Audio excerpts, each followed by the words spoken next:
Assalamualaikum warahmatullahi wabarakatuh.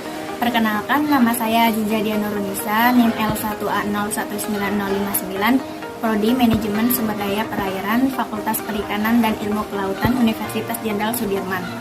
Di sini saya akan membuat sebuah video praktikum mata kuliah dasar-dasar oseanografi. Praktikum ini memiliki 5 acara. Acara pertama yaitu salinitas, acara yang kedua yaitu temperatur, acara yang ketiga yaitu miniatur gelombang, acara yang keempat yaitu densitas, acara yang terakhir yaitu acara 5, cahaya dan kekeruhan. Salinitas. Tujuan dari praktikum acara 1 yaitu 1. Mahasiswa dapat menjelaskan pengertian dari salinitas. 2. Mahasiswa dapat menjelaskan faktor penentu salinitas di dalam perairan. Yang ketiga, mahasiswa dapat menjelaskan bagaimana cara mengukur salinitas dan merawat hand refraktometer yang benar.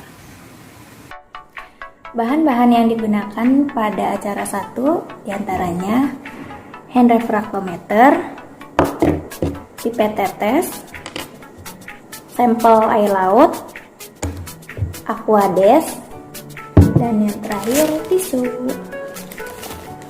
Cara penggunaan hand refraktometer untuk menentukan salinitas di suatu wilayah perairan yaitu ambil beberapa sampel air laut. Ini kita sudah ambil dan kita bisa langsung lakukan pengecekan kadar garam yang ada di sini. Jadi kita beri beberapa tetes pada hand refraktometer ya. Kita ambil 3 tetes. 1, 2, 3. Setelah itu ditutup hand refraktometernya, kita bisa langsung melihat kadar garam yang ada di hand refraktometer. Di sini terlihat 28 atau aktualnya 2,8. Cara merawat hand refraktometer yaitu hand refraktometer disimpan di tempat yang bebas debu dan tidak terkena sinar matahari. Yang kedua, apabila di ruangan ber-AC, kita harus menjaga kelembabannya. Salinitas adalah tingkat keasinan atau kadar garam yang terlarut dalam air.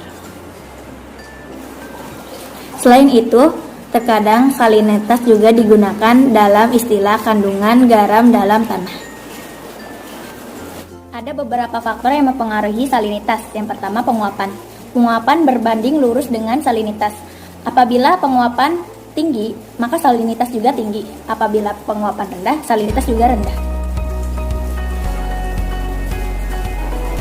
Yang kedua yaitu curah hujan. Curah hujan berbanding terbalik dengan salinitas. Apabila curah hujan tinggi, maka salinitas rendah, dan apabila curah hujan rendah, maka salinitas makin tinggi. Yang ketiga yaitu muara sungai. Semakin banyak muara sungai di suatu perairan laut, maka salinitasnya cenderung rendah dibandingkan perairan laut yang tidak memiliki muara sungai.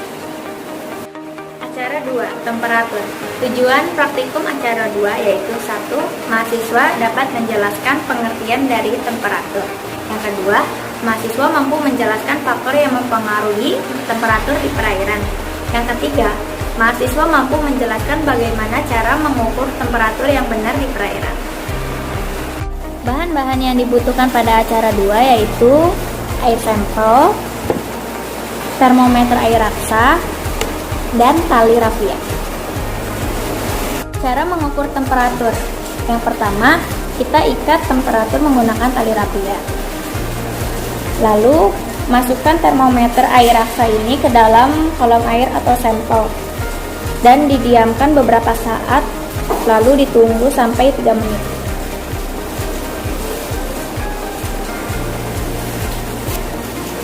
Ketika air raksa dalam termometer sudah tidak bergerak, bacalah ketinggian air raksa dalam termometer. Angka suhu ditunjukkan oleh ketinggian skala air raksa. Ini angkanya yaitu terlihat 30 ya, dan dicatat hasilnya. Menurut Sarsinta 2008, temperatur adalah suatu ukuran dingin atau panasnya keadaan sesuatu lainnya. Satuan ukur dari temperatur yang banyak digunakan di Indonesia adalah derajat Celcius. Sementara, satuan ukur yang banyak digunakan di luar negeri adalah Fahrenheit. Beberapa faktor yang mempengaruhi temperatur di perairan yaitu 1. Cuaca, yang kedua kedalaman air, yang ketiga musim, yang keempat gelombang, dan yang terakhir yaitu kegiatan manusia di sekitar perairan tersebut. Acara 3. Miniatur gelombang. Tujuan dari praktikum acara 3 yaitu 1. Mahasiswa dapat menjelaskan pengertian dari gelombang. Yang kedua, mahasiswa dapat menjelaskan faktor-faktor apa saja yang mempengaruhi gelombang. Ketiga, mahasiswa dapat menjelaskan bagaimana pengaruh angin terhadap tipe gelombang. Dan yang keempat, mahasiswa dapat menjelaskan bagaimana mengukur miniatur gelombang dengan benar. Alat dan bahan yang dibutuhkan dalam praktikum acara 3 yaitu penggaris, styrofoam, dan akuarium. Cara mengukur miniatur gelombang yang benar, kita sudah siapkan akuarium dan penggaris. Masukkan styrofoam ke dalam akuarium. Setelah itu, kita tarik styrofoam keluar dari akuarium secara perlahan.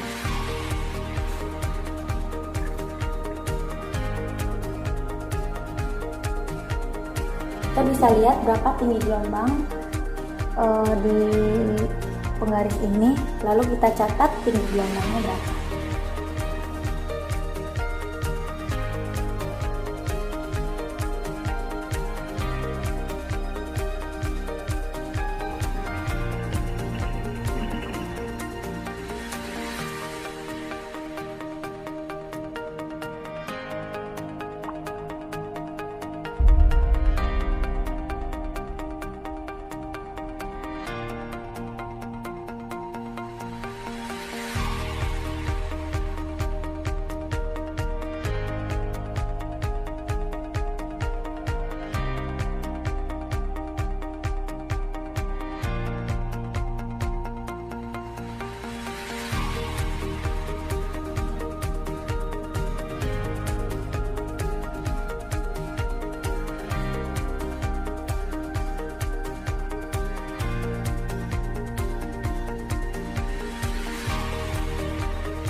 Gelombang merupakan suatu gerakan naik turunnya air laut tanpa disertai dengan perpindahan massa airnya.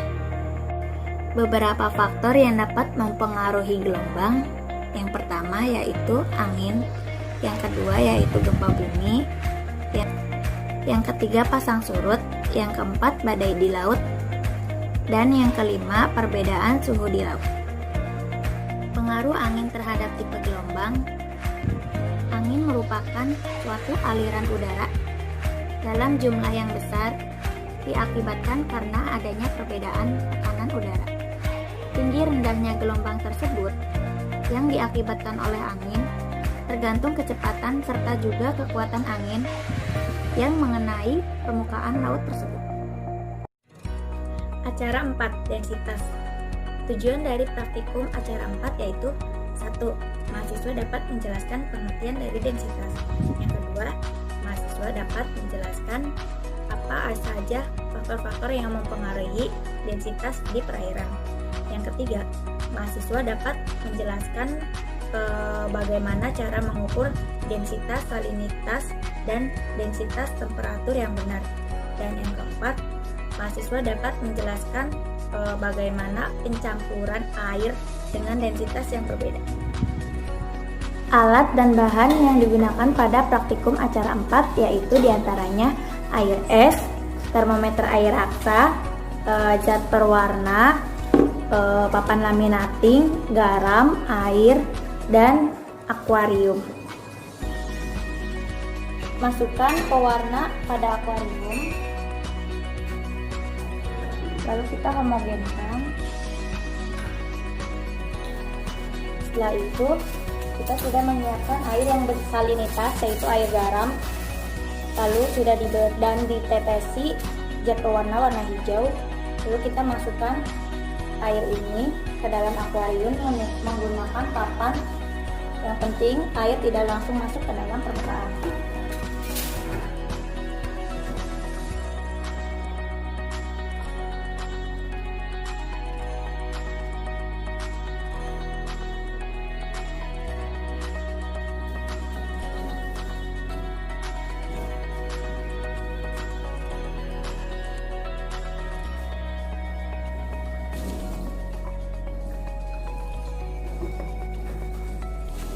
Bisa kita lihat untuk air yang bersalinitas berada di dasar akuarium. Lalu untuk air yang normal berada di atas permukaan akuarium. Kita mengukur densitas temperatur. Langkahnya yaitu masukkan pewarna pada akuarium, lalu kita homogenkan. Setelah itu kita siapkan air es dan masukkan pewarna hijau. Kita sudah siapkan ya, dan sudah diberi pewarna hijau. Lalu kita masukkan air es ini ke dalam akuarium yang sudah diberi warna hijau.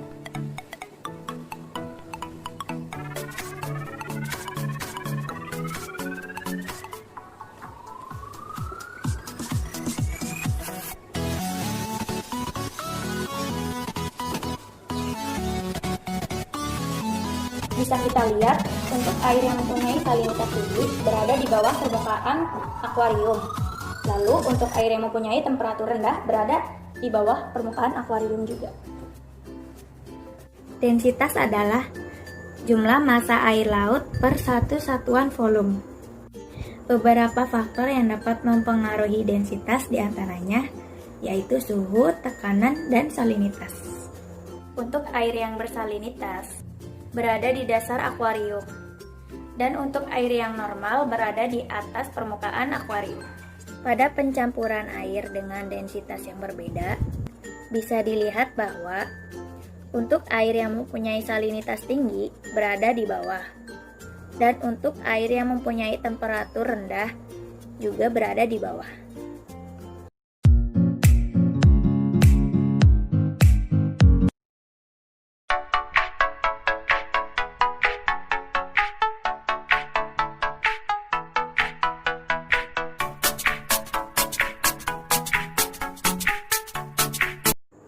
Acara 5. Cahaya dan kekeruhan. Tujuan dari praktikum acara 5 yaitu mahasiswa dapat menjelaskan pengertian dari cahaya dan kekeruhan. Yang kedua, mahasiswa dapat menjelaskan faktor-faktor apa saja yang dapat mempengaruhi cahaya dan kekeruhan. Yang ketiga, mahasiswa dapat menjelaskan bagaimana cara mengukur cahaya dan kekeruhan dengan benar. Yang keempat, mahasiswa dapat menjelaskan bagaimana pengaruh cahaya dan kekeruhan terhadap organisme perairan. Yang kelima, mahasiswa dapat menjelaskan fenomena yang terjadi pada tingkat kekeruhan yang berbeda. Dan bahan yang diperlukan dalam praktikum acara 5 diantaranya akuarium, tepung atau sedimen, penggaris atau alat ukur, dan sumber cahaya. Saya menggunakan HP untuk sumber cahayanya ya. Untuk konsentrasi pertama, masukkan tepung 1-2 sendok ke dalam akuarium. Lalu kita homogenkan.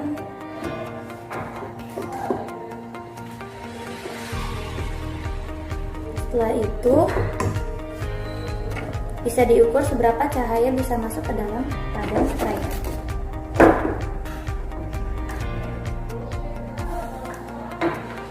Itu 9 cm. Konsentrasi pertama itu 9 cm.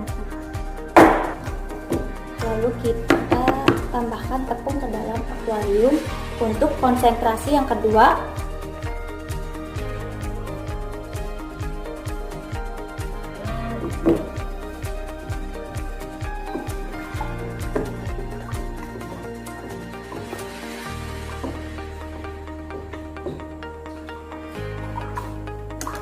Setelah itu kita ukur seberapa cahaya masuk ke dalam perairan.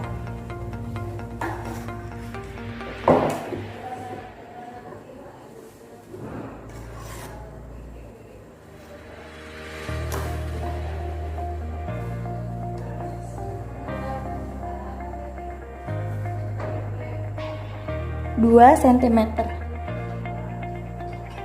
3 sentimeter.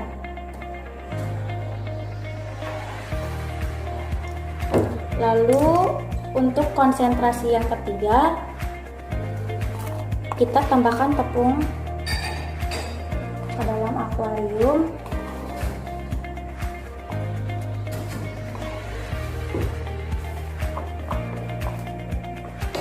Lalu kita homogenkan.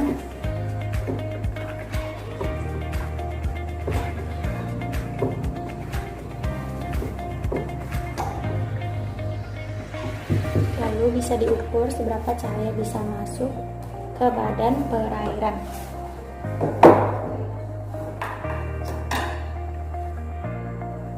Nya 1 cm. Bisa dilihat ya, 1 cm.